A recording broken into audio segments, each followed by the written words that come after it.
कांड नहीं करना है। क्या करना है? केवल आत्मदेव की खोज करनी है। और आत्मा की खोज कैसे पूरी होगी? अध्याय 4 34वां श्लोक क्या कहता है कि अगर तुम आत्मा की खोज पूरी करना चाहते हो तो तुम्हें एक आत्मज्ञानी गुरु के पास जाना पड़ेगा, जो अपने स्वरूप को जानता है, जिसको पता है आत्मा चीज क्या होती है। वो अपने स्वरूप को जानता है और वो तुम्हें तुम्हारा स्वरूप लगा देगा। वो तुम्हें बता देगा कि तुम शरीर नहीं हो, तुम तो शरीर छोड़ दोगे एक दिन। और इसी शरीर को, जिसको आज लोग प्यार कर रहे हैं, फिर कोई प्यार व्यार करने वाला नहीं है। एक रात भी तुम्हारे शरीर के साथ कोई सोने को तैयार नहीं होगा। भूत भूत करके, चुड़ैल चुड़ैल करके भाग जाएंगे सारे, और उठा के क्या करेंगे? अगले ही दिन जला देंगे या दफना देंगे। आज तुम्हें अपनी कीमत बहुत ज्यादा लग रही होगी कि मैं तो बहुत सुंदर हूं, मैं तो बहुत ताकतवर हूं, मैं तो हट्टा कट्टा जवान हूं। मिट्टी की ढेरी के सिवा कुछ नहीं होगा। 60-70 किलो की लाश होगी, 4 बंदे उठाएंगे, 2-4 गुब्बारे लगा देंगे आसपास और उठा के तुम्हें स्वाहा कर देंगे। इससे ज्यादा तुम्हारी कोई हैसियत भी नहीं है इस दुनिया में। जिसको हम मान के बैठे हैं कि मैं यहाँ का चौधरी हूँ, मैं यहाँ का प्रधान हूँ, मैं यहाँ का मंत्री हूँ, मुख्यमंत्री हूँ, कुछ नहीं हो। कब तक हो? जब तक ये आत्मदेव, जैसे ये माइक कितना इंतजाम था, कब तक था ये? जब तक करंट था। करंट चला गया, कर दी ना साइड को इसको। अगर करंट ना जाता तो इसको साइड करता कोई? कोई ना करता। तो कीमत किसकी थी? इसकी थी। लाख रुपए का लगा दो माइक, लाख रुपए का माइक लगा दो, बिना बिजली के ऐसे कर देंगे इसको साइड में। इसी प्रकार कितने ही तुम सुंदर बन जाओ, कितने ही तुम सज सवर लो, 1-1 10-10 लाख के हीरे पहन लो, तुम्हारी कीमत मिट्टी से ज्यादा कुछ नहीं है। जब तक आत्मदेव का कनेक्शन तुम्हारे साथ है, ये देखो हाथ चल रहे हैं, ये मिट्टी भाग रही है, मिट्टी खा रही है, मिट्टी पी रही है, सब कुछ कर रही है ये मिट्टी, केवल आत्मदेव के कनेक्शन की वजह से, यानी करंट की कनेक्शन की वजह से। करंट गया, ये सब बेकार है, जीरो है। पूरी रात पड़ा रहे ऐसे, आवाज निकलने वाली नहीं। ऐसे ही शरीर में से आवाज नहीं निकल सकती अगर तुम्हारा आत्मदेव तुम्हारे साथ, तुम्हारे शरीर के साथ कनेक्ट नहीं है तो इस मिट्टी के शरीर को चलाने वाला कौन है? आत्मदेव। तुम्हारे पापा को भी ये चला रहा है, तुम्हारी मम्मी को भी ये चला रहा है, सबको यही चला रहा है। लेकिन सब इसको नहीं जानते। किसको जानते हैं? शरीरों को जान रहे हैं। शरीरों की कीमत डाल के बैठे हैं। और शरीर क्या है? मिट्टी की ढेर से ज्यादा कुछ नहीं। इसीलिए साहिब बार बार समझा रहे हैं कि भाई आत्मदेव को जान लो। आत्मा ही सत्य है, आत्मा ही सनातन है, आत्मा ही पुरातन है, आत्मा में ही परमात्मा का वास है। जैसे फूलों में ही सुगंध का वास है। फूल और सुगंध को ढूंढने जा रहे हो, कैसे मिलेगी? फूल को देखो कौन सी क्यारी में हैं, फूल तक अगर तुम पहुंच गए तो सुगंध भी तुम्हें मिल जाएगी। लेकिन मैं ढूंढो सुगंध कहाँ है? जब फूल ही नहीं रेगिस्तान में, सुगंध कहाँ से आएगी? तो सुगंध कहाँ है? जैसे फूल के ऊपर सुगंध का वास है, वैसे ही आत्मा में परमात्मा का वास है। तो आत्मा को जानो क्या है। आत्मा कभी नहीं मरती, आप कभी नहीं मरते, आप आत्मदेव हो। आप केवल शरीर छोड़ते हो। एक शरीर छोड़ा दूसरे में चले गए, दूसरा छोड़ा तीसरे में चले गए, और शरीर प्राप्त करने के लिए आपको माँ के गर्भ में जाना पड़ेगा। उल्टे लटको पहले 9 महीना।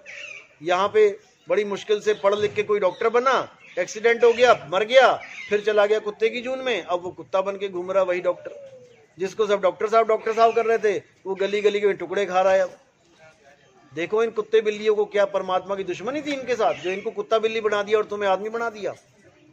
तुम्हारे भाग बड़े हैं जो तुम 84 से निकल के इंसान बन गए। उसके बाद तुम फिर यही कुत्ता बिल्ली बनने के लिए तैयार रहो। यही मक्खियां, भैंसों के ऊपर मक्खियां बैठी हुई हैं, यही हम और तुम बन जाएंगे। फिर यही चलता रहेगा ड्रामा हमेशा के लिए। तो इसलिए संत महात्मा चेता रहे हैं कि ये आखिरी जन्म है तुम्हारा इंसानी चोले का। जैसे सुई चलती है 1 2 3 4 5 6 7 8 करके 12 पे पहुंचती है। 12 के बाद क्या आता है?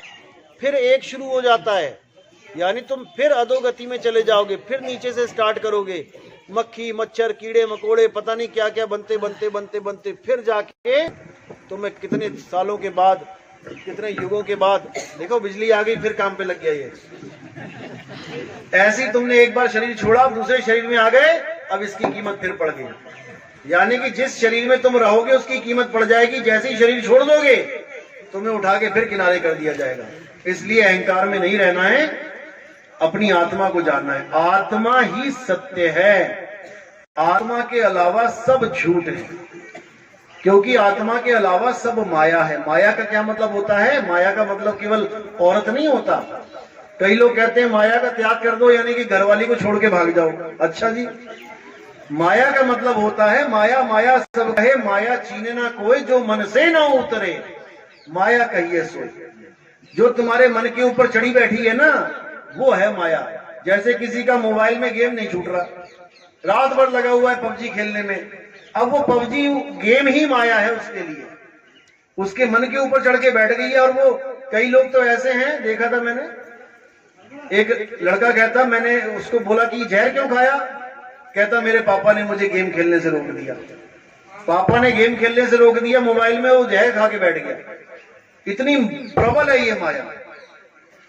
तो जो आदमी जिसके चक्कर में पड़ा है उसके लिए वो माया है। अगर कोई आदमी किसी औरत के चक्कर में, तो औरत माया है। औरत किसी आदमी को नहीं छोड़ पा रही है, तो आदमी उसके लिए माया है। जो मन से ना उतरे माया कहिए सोई। लेकिन इन लोगों ने क्या कर दिया? औरत को बदनाम कर दिया कि औरत ही माया का रूप है। जबकि गुरबाणी क्या कहती है कि उस औरत को क्यों निंदते हो भाई, जिसने जिन जम्मे राजान, सोई नारी क्यों निंदिए जिन जम्मे राजान, उसको क्यों निंदना भाई? जिसने बड़े बड़े राजा, बड़े बड़े महाराजा, बड़े बड़े संतों को जन्म दिया, जिस नारी ने, तुम उसको माया बता रहे हो? माया क्या होता है? 5 तत्व, 25 प्रकृति, 3 गुण, ये माया है। आपकी जो 5 तत्व हैं ये माया का रूप है। माया का मतलब है जो चीज बदल जाए। आप अपनी फोटो देखो उठा के, जब आप छोटे से थे, 6 महीने के, 5 महीने के, साल के, 2 साल के, अपनी फोटो उठाओ और अब की फोटो मिलाओ, देखो कितना बदलाव है। क्यों बदल गया ये शरीर? क्योंकि ये माया है। माया का मतलब ये जो बदल जाए वो माया। अब कई लोग गुरु के शरीरों को ध्यान लग जाते हैं। अरे गुरु का शरीर भी माया है। गुरु की फोटो देखो जब वो 6 महीने के थे, जब वो 10 साल के हुए तब की फोटो देखो, जब वो 1 साल का हुआ तब देखो, जब वो 50 साल का हुआ, जब वो 70 साल के हुए देखो। 5 फोटो रख लो अलग अलग सालों की, तुम पहचान ही नहीं पाओगे कि हमारे गुरु जी है, क्योंकि ये तो माया है। तो माया को गुरु बैठ गए हो। गुरु वो है, परमात्मा वो है जो कभी बदलता नहीं है। माया का काम है बदलना, और परमात्मा एक रस रहता है। तो नानक साहब कह रहे हैं कि उसका भजन करो, उसको सिमरो, नानक एको सिमरिए। जो जल थल रहा समाए, और वाही को क्यों सिमरिए, जो जम्मे ते मर जाए। तुम उसको गुरु क्यों बोल रहे हो जो पैदा हो रहा है और मर जाता है? वो तो शरीर है।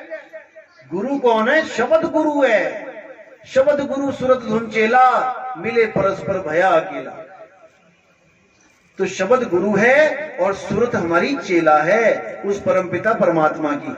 और उसको जोड़ने के लिए क्या करना है? एक भेदी गुरु चाहिए जो आपको तंत्रों मंत्रों से दूर कर दे और आपकी सूरत को सीधे शब्द से जोड़ने की विधि बताए। और आप धीरे धीरे धीरे करके उस शब्द गुरु का आभास कर पाओ, परमात्मा को पहचान पाओ कि परमात्मा आखिर है क्या। क्योंकि हम मार्केट में कोई भी चीज लेने जाते हैं तो पहले हमारे दिमाग में पहचान होती है उसकी। क्या आप दही लेने कभी सुनार की दुकान पे गए हो? दही लेने के लिए सुनार की दुकान पे खड़े हो जाओ, जी दही देना हो गएगा। अरे पागल है क्या? सोने का काम होता है भाई। यानी कि तुम्हें कोई भी वस्तु चाहिए तो पहले उसकी पहचान चाहिए कि वो है क्या, तभी तो उसको प्राप्त करोगे। तो परमात्मा को पाने से पहले परमात्मा के बारे में जानना पड़ेगा कि परमात्मा है क्या। तो परमात्मा से पहले तुम्हें आत्मा के बारे में जानना पड़ेगा, आत्मा है क्या। तो साहिब कह रहे हैं सब आत्मा आत्मा कर रहे हैं। पंडित जी भी कह रहा है आत्मा आत्मा आत्मा अजन्मा है, आत्मा शाश्वत है। उसके बाद जब पूजा पाठ खत्म हो जाती है फिर क्या कहता है कि भाई इसकी पूजा करो पत्थर की। अब आत्मा कहां चली गई? तो साहिब कह रहे हैं कि आत्म ज्ञान जब तक तुम्हें नहीं मिलेगा, जब तक तुम शरीरों के ज्ञान में उलझे रहोगे। कबीर आत्म ज्ञान का पड़ा नगर में शोर, और पूछो कैसी आत्मा, देते दांत निपोर। यानी आत्मा आत्मा सब कर रहे हैं। आत्मा को कोई मार नहीं सकता, आत्मा को कोई काट नहीं। उनसे पूछो आत्मा होती कैसी है भाई? आत्मा के कितने हाथ कितने पैर होते हैं? जैसे पंखा चल रहा है तो पंखे के तो पर गिन सकते हो कितने हैं, 3 है या 4 है या 5 है, लेकिन करंट के थोड़ी नहीं पर होते। पंखा तो सफेद है, काला है, पीला है, हरा है, करंट थोड़ी नहीं काला पीला हरा होता। तो ऐसे ही शरीर के अंग होते हैं, 2 हाथ हैं, 2 आंखें हैं, कान है, नाक है। आत्मा की आंखें कान नाक थोड़ी नहीं होती हैं। आत्मा होती क्या है पहले पता तो लगे, ढूंढेंगे तो तब। तो साहिब आत्मा का स्वरूप क्या बता रहे हैं कि गरीब पुरुष कबीर ने देह धरा नहीं कोए, शब्द स्वरूपी रूप है। ये जो हमारे शरीर में से जो आवाज निकल रही है ये आत्मा की आवाज है, ये आत्मा की आवाज है। आत्मा अलग हुई और ये आवाज आनी बंद हो जाती है। तो शरीर है दिखने में आ रहा है और आत्मा सुनने में, आत्मा की आवाज सुनने में आ रही है। ये आवाज ही आत्मा की आवाज है, लेकिन आत्मा नहीं है। आत्मा कुछ और है, आत्मा की आवाज कुछ और चीज है, आत्मा कुछ और चीज है। जैसे टीवी में प्रोग्राम आते हैं, अंग्रेजी में हिंदी में न्यूज देखते हो, फिल्म देखते हो, तो वो आवाज कहां से आ रही होती है? वो आवाज आ रही होती है करंट में से। तुम स्विच ऑफ कर दो अपने घर का, जैसे तुम यहां से स्विच ऑफ करोगे वो आवाज आनी बंद हो जाएगी। तो इस आवाज में और करंट में क्या फर्क है? करंट की आवाज में और उस फिल्म के गाने की आवाज में क्या फर्क है कि वो तो हमें इन कानों से सुन रही है आवाज, और वो जो चीज है वो तुम्हें कहां सुनेगी? खेत में चले जाओ, किसी भी खेत में जाओ जहां पर बड़ी मोटी सी तार जाती है करंट की, और उसके नीचे खड़े हो जाओ, अब तुम्हें एक अलग आवाज सुनाई देगी। वहां पे सुनी कभी करंट की आवाज? कोई बड़ी तार हो ना, 55,000 की लाइन, 60,000 की लाइन, 40,000 की लाइन जाती है, तो उसके पास एक आवाज आती है, चर, ऐसी आवाज आती है। नहीं सुनी आप लोगों ने कभी? हाई वोल्टेज जो तार होती है उसके पास जाके देखना। उस आवाज की वजह से टीवी में से 3600 आवाजें आ रही हैं। हिंदी भी बोल रहा है टीवी, पंजाबी भी बोल रहा है, जो जिस देश का चैनल लगा दोगे वो चैनल बोलने लग जाएगा। किसकी वजह से? उस एक आवाज की वजह से। तो वो एक आवाज है आत्मा की आवाज, और ये जितनी भी भाषाएं निकल रही हैं वो आत्मा की असली आवाज है, और ये आत्मा के द्वारा उत्पन्न नकली आवाज है। इसको कृत्रिम आवाज बोला जाता है, कृत्रिम शब्द बोला जाता है। गुरबाणी कहती है कृत्रिम नाम कथे तेरे जीवा, सत्य नाम तेरा परापुर बला।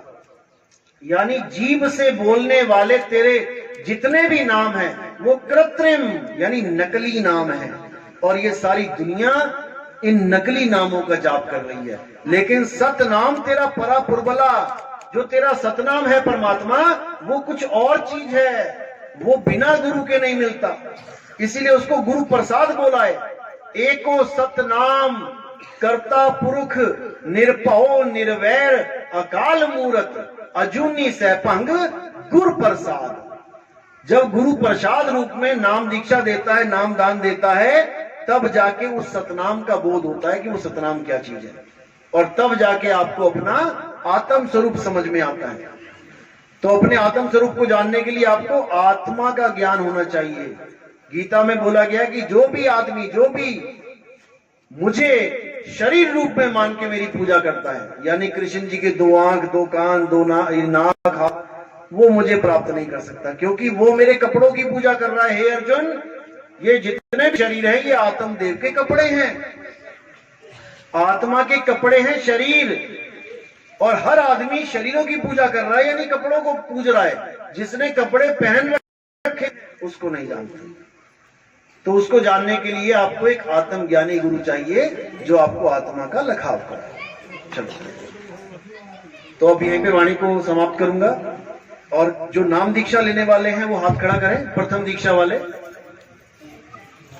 प्रथम दीक्षा में हमारे यहाँ भी देखो पहले 52 अक्षरी नाम दिया जाता है। वो क्यों दिया जाता है? ताकि जो पुराने गुरुओं ने आपको नाम जपवा दिए हैं 10-10 साल, 20-20 साल से, सतपुरुष अकाल मूरत शब्द स्वरूपी राम ज्योत निरंजन ओंकार अरंकार ओम तत्सत हरे कृष्ण हरे राम, पता नहीं क्या क्या जप रहे हैं, वो सब आपको पहले दिमाग से बिल्कुल हटाना पड़ेगा।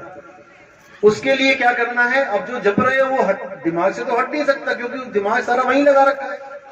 उसको हटाने के लिए क्या करना पड़ेगा, आपको नए नाम देने पड़ेंगे। जब आपको नए नाम मिल जाएंगे तब आपको पुराने नाम को जपने का समय ही नहीं मिलेगा, और धीरे धीरे धीरे वो नाम आपके दिमाग से निकल जाएंगे। फिर अगली दीक्षा होगी, दूसरे नंबर की दीक्षा, उसमें इन नामों को भी छुड़वा दिया जाएगा, क्योंकि ये भी 52 अक्षर हैं, ये भी बोलने लिखने वाले नाम है, इससे भी बात नहीं बनने वाली। बात बनेगी अगली दीक्षा में, यानी कि पहले प्लेटफॉर्म को साफ करेंगे तब जाके ट्रेन आएगी। समझ रहे हैं?